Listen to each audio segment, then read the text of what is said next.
जब मधुमक्खी किसी पौधे से रस नेक्टर इकट्ठा करती है तो वो उसे निगलकर एक खास स्टमक हनी स्टमक में जमा करती है।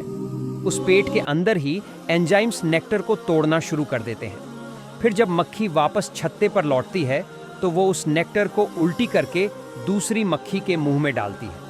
वो दूसरी मक्खी भी वही नेक्टर आगे एक और मक्खी के मुंह में डालती जाती है और ये सिलसिला तब तक चलता है जब तक नेक्टर का पानी कम होता जाता है और उसका टेक्सचर गाढ़ा होता जाता है।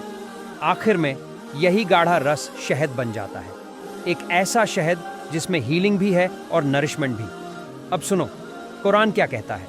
और तेरे रब ने मधुमक्खी को वही इल्हाम की कि तू पहाड़ों, दरख्तों और इंसानों के बनाए छप्परों में घर बना, फिर हर किस्म के फलों से रस चूस और अपने रब के रास्तों पर आजमाई हुई राहों पर चल।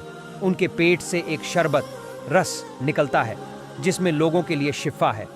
सुभान अल्लाह।